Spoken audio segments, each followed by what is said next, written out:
व्यासपीठ पर बैठने वाले एक साधु की एक सच्ची घटना है। व्यासपीठ के ऊपर बैठकर साधु महाराज रामायण कथा सुनाते थे। इस कथा को सुनने के लिए बहुत सारे लोग आते थे और कथा सुनकर जाते थे। कथा को आरंभ करने से पहले साधु महाराज का एक नियम था कि वे कहते, आइए हनुमान जी विराजिए, और उसके बाद ही कथा शुरू करते थे। वहीं पर एक व्यक्ति कथा सुनने के लिए आता था जो खुद को वैज्ञानिक समझता था। जब कई बार साधु से ये बात सुनी तो उसे लगा कि यदि साधु ऐसा कहते हैं तो क्या सचमुच हनुमान जी आते ही होंगे। कुछ दिनों तक वैज्ञानिक के मन में चलता रहा कि यह बात पूछे या ना पूछे, लेकिन एक दिन उन्होंने साधु से पूछा कि महाराज, आप हनुमान जी को रोज बुलाते हैं और गद्दी के ऊपर बैठने के लिए आग्रह करते हैं, तो क्या वे सचमुच आते हैं? उसके बाद साधु ने कहा कि हाँ, जब राम कथा होती है तो हनुमान जी आते हैं और राम कथा सुनने के बाद ही जाते हैं।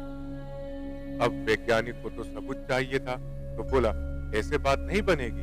यदि हनुमान जी आपके यहाँ पर आते हैं तो आपको सबूत देना होगा। हम कैसे मान लें कि हनुमान जी यहाँ पर आते हैं? उसके बाद साधु ने कहा कि आस्था और विश्वास को सबूत के साथ नहीं तोला जा सकता है। यदि आपको हमारी कथा पसंद नहीं आती है तो फिर मैं बंद कर देता हूँ, या फिर आप यहाँ पर आना बंद कर सकते हैं। लेकिन वे वैज्ञानिक इस बात को कहाँ पर मानने वाला था। उसने कहा कि आप ही तो कहते हैं कि हनुमान जी यहाँ पर कथा सुनने के लिए आते हैं। यदि ऐसा सच में है तो आपको साबित करके दिखाना चाहिए। इस प्रकार से दोनों के बीच खूब विवाद हुआ और उसके बाद साधु मान गए और उन्होंने कहा कि इस गद्दी को आपको आज घर ले जाना है और उसके बाद वापस लाना है।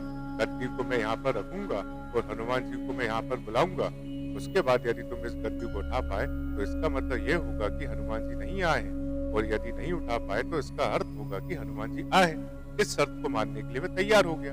उसके बाद दोनों ने अपनी अपनी शर्त रखी। वैज्ञानिक ने कहा कि यदि मैं गद्दी को नहीं उठा सका तो वैज्ञानिक पद को छोड़कर आपसे दीक्षा ले लूंगा। तो संत ने कहा, यदि हनुमान जी नहीं आए तो मैं आपके यहाँ पर चपरासी करने लग जाऊंगा। ये तरह की परीक्षा का नाम पूरे शहर के अंदर हो गया। तो जो लोग कथा सुनने के लिए नहीं आते थे वे भी आज देखने के लिए आए थे। भक्ति, प्रेम और विश्वास की परीक्षा होने वाली थी। उसके बाद गद्दी वहां पर रखी गई तो साधु बोले, आइए महाराज पधारिए। उसके बाद साधु मन ही मन बोले कि महाराज, आज आस्था का प्रश्न है, आप रक्षा करें। उसके बाद वैज्ञानिक को बुलाया गया और उन्होंने 3 बार गद्दी को उठाने की प्रयास किया, लेकिन गद्दी 1 इंच भी नहीं हिली।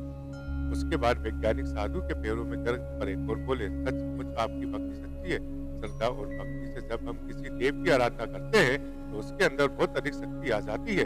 तभी तो कहा गया है कि मानो तो देव, यदि नहीं मानो तो पत्थर। तो बोलो जय श्री राम, जय बालाजी महाराज की।